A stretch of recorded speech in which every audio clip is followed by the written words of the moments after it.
السلام علیکم ورحمة الله وبرکاته. الحمد لله والصلاة على رسول الله. اما بعد. شاغلو دوستانو، د لمانځه زده کړه 83 درس مکروهه وختونه، یعنی هغه وختونه چې په هغه کې لمونځ کول مکروه وي. 3 وختونه داسې وختونه دي چې په هغه کې لمونځ کول مکروه وي. هغه که فرائض وي، که سنتونه وي، که نوافل وي، حتی که د جنازې لمونځ وي یا د تلاوت سجده وي.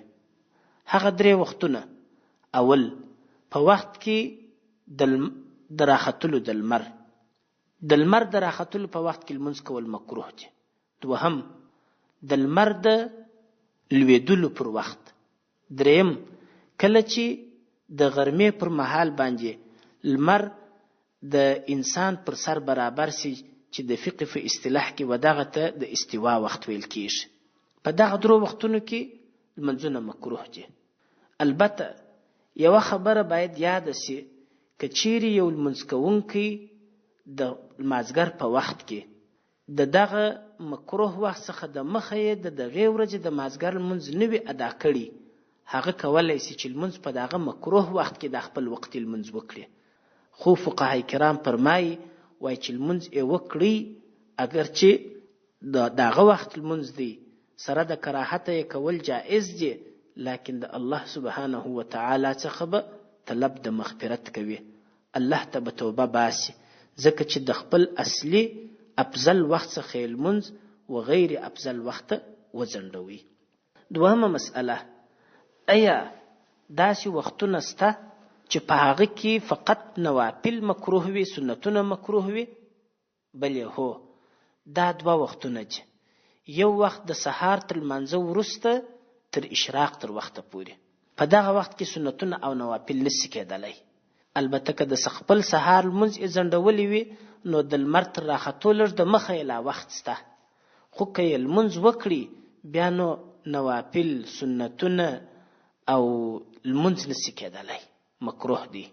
او دوهم، د مازدیګر تر لمانځه وروسته ان تر لمر لوېدو پورې نوافل او سنتونه نشي کېدلی. نو بناء دوستانو، د سهار لمونځ چې وسي بیا تر اشراق تر وخته پورې دا د سنتو او نوافلو وخت نه دی. یو شروق دی او بل اشراق دی. شروق د لمر څرک ته ویل کېږي چې فقط لمر سترګه راپورته سي، او یو د اشراق وخت دی. د شروق په وخت کې لمونځ کول مکروه دی. علماء کرام فرمایي چې 15 تر 20 دقیقو پورې باید انتظار وسي. د فقه په کتابونو کې اندازه د 1 نیزې په اندازه چې لمر راپورته سي، چې تقریبا اندازه یې په نجومي ساعتونو تر 20 دقیقو پورې احتیاط دی.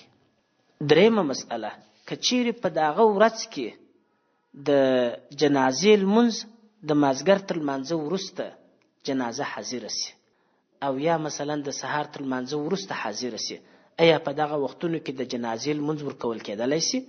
جواب: هو، په دغه ورځ چې په دغه 2 وختونو کې چې سنتونه او نوافل نشي کېدلی، لیکن د جنازې لمونځ حاضر سو، هم د مازدیګر په وخت کې او هم د سهار په وخت کې ادا کېدلی سي، کراهت نشته پکښې کې. والسلام علیکم ورحمة الله وبرکاته. حي على الفلاح.